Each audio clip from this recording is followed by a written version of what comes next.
Well,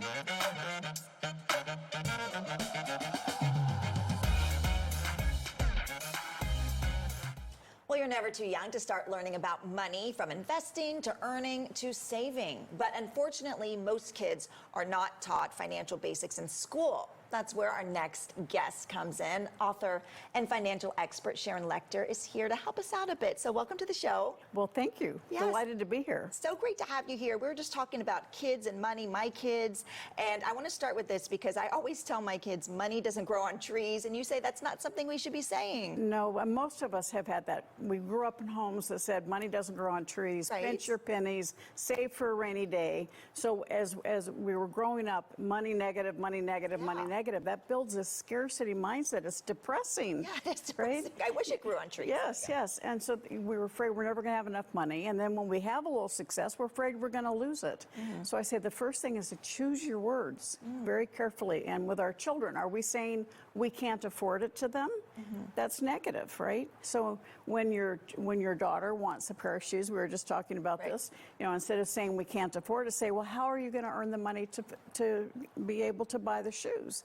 And believe me, kids get so creative about ways to earn money. Right. And they find a way, they earn the money, they get those shoes, and you celebrate with them. But the biggest benefit is you see their self-confidence grow during that process.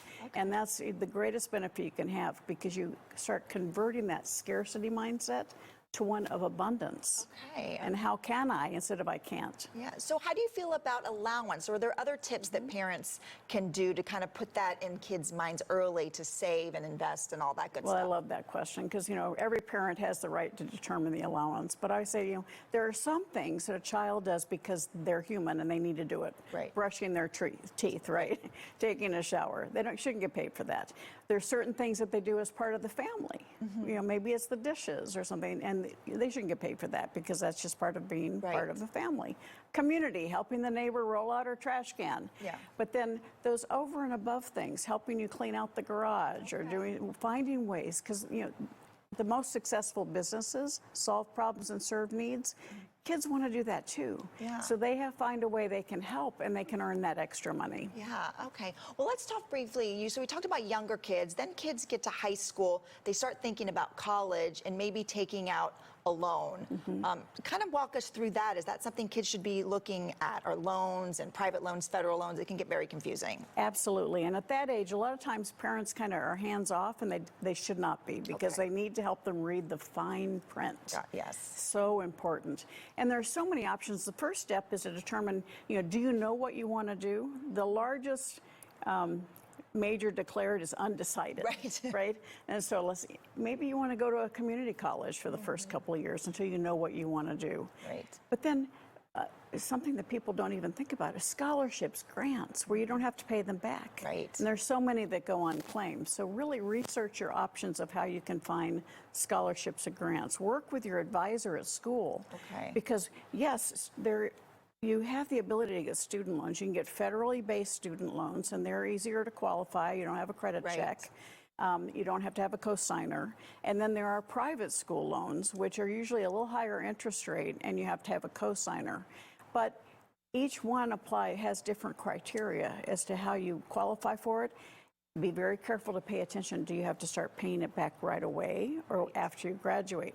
Does the interest start accruing right away and tack on to the debt?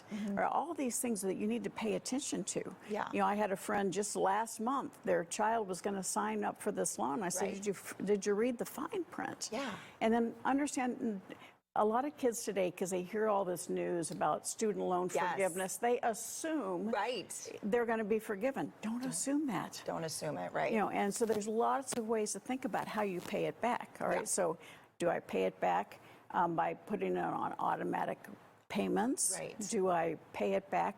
Do I end up working for public service? Right. So yeah, you got to figure out all that before you sign on that dotted line. Absolutely. And before we go, I just want to mention you do have a book, and it is How Money Works for Women, and you can get this on her website. There it is right there. So thank you so much for joining us, and we're going to give that website right now. So for more money-saving tips, you can visit Sharon's website at howmoneyworks.com.